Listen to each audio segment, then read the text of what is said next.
सांसद विधायक छोड़े अपनी पेंशन, अटेवा पेंशन बचाओ मंच ने किया प्रदर्शन। यूपी के फतेहपुर जिले के नहर कॉलोनी में मतदाता जागरूकता एवं पेंशन मार्च निकालते हुए अटेवा पेंशन बचाओ मंच ने मतदाताओं को जागरूक करने के लिए प्रदर्शन के बाद रैली निकाली और आम जनमानस से कहते नजर आए कि देश की संसद और विधायक अपनी पेंशन छोड़ दे तो कर्मचारी भी अपनी पेंशन की मांग छोड़ देगा। जिस तरीके अर्धसैनिक बलों के साथ अग्निवीर जैसी योजना निकालकर उन्हें कमजोर करने का काम किया गया और पेंशन भी उनकी नहीं रखी गई, यह भी विभिन्न बेबुनियादी फैसला था जिसका वह पुरजोर विरोध करते हैं। नहर कॉलोनी में धरना प्रदर्शन के बाद पटेल नगर चौराहे होते हुए जिला अधिकारी से मिल उन्हें ज्ञापन भी सौंपा।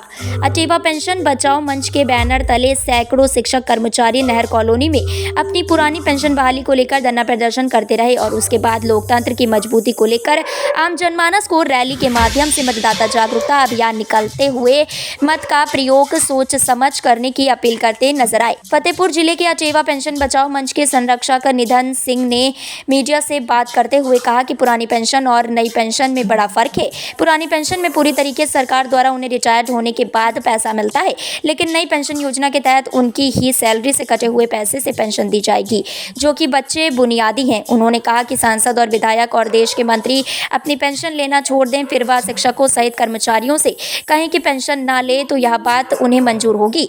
वहीं उन्होंने कहा कि कर्मचारियों के साथ पुरानी पेंशन न देकर सरकार अपनी ही अंग को कमजोर कर रही है। उन्होंने अभी कहा कि अग्निवीर जैसी योजना निकालकर सरकार ने इसी को भी कमजोर कर दिया। अर्धसैनिक बल यदि बॉर्डर पर शहीद हो जाते हैं तो उन्हें शहीद का दर्जा नहीं दिया जाता और न ही उन्हें पेंशन दी जा रही है। सरकार पूरी तरीके से निजीकरण कर आमादा है, जो कि कर्मचारी नहीं बर्दाश्त करेंगे। वहीं उन्होंने मतदाता जागरूकता जिलाधिकारी के कार्यालय पहुंचे एक ज्ञापन सौंपा। आप देख रहे हैं अजरा न्यूज़, आप हमें सब्सक्राइब जरूर करें और जुड़े रहें हर तरह की खबरों के साथ। अजरा न्यूज़ फतेहपुर पर कुछ प्रकाश डालें। देखिए, एनपीएस जो है, जिसको हम लोग सरकार तो कहती है नेशनल पेंशन स्कीम, लेकिन हमारी तरफ से वो नॉन पेंशन स्कीम, कोई पेंशन नहीं है, क्योंकि पेंशन जो आपका पहले का प्राविधान है उसमें कर्मचारी के वेतन से 1 पैसे भी अंशदान नहीं होता था, वो होती थी पेंशन। और इसमें हमारा ही पैसा और हमारी इच्छा के विरुद्ध प्राइवेट कंपनियों में लगा दिया जा रहा है, निजी कंपनियों में लगा दिया जा रहा है। बताइए, वो प्राइवेट कंपनी भाग गई, कर्मचारी कहाँ किसके पास जाएगा? सरकार भी जिम्मेदारी नहीं ले रही है कि हम उसकी जो है जिम्मेदार हम होंगे।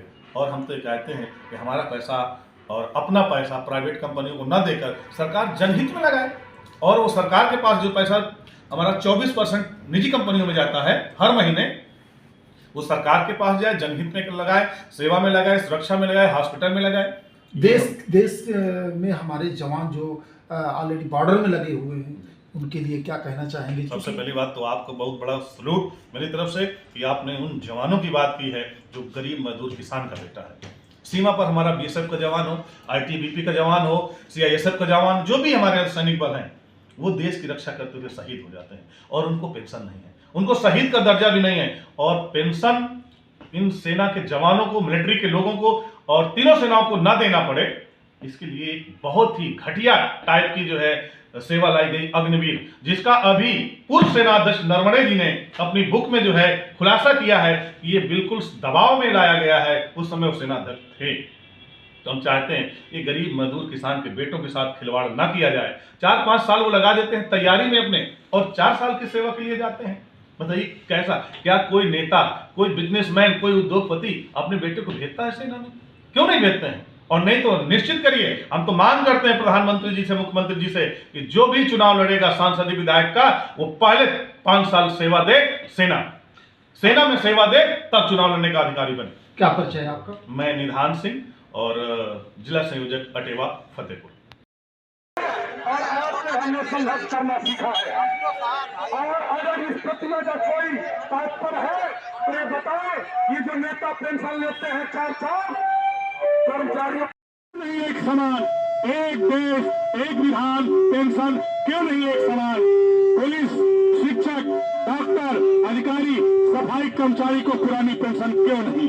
ये नेताओं को 4-4 पेंशन क्यों? क्या कोई गरीब मजदूर किसान आज चुनाव लड़ पा रहा है इन पूंजीपतियों के आगे, जो कहते हैं हम देश की सेवा के लिए आए हैं और कहते हैं चुनाव लड़ लेंगे तो सब खर्चा निकल आएगा? लाइए किसान को, हमारे लाइए विधायक बनाइए, सांसद बनाइए, भेजिए सदन में। नेताओं मजदूर को ओपीएस तो कर्मचारी को एनपीएस आखिर क्यों? अपनी पेंशन बंद करें। ये सिपाही हमारा जो रात दिन बेटा रहता है, इसकी पेंशन बंद कर दी गई है साथियों। तो सीमा पर बीएसएफ का जवान, जो गरीब मजदूर किसान का बेटा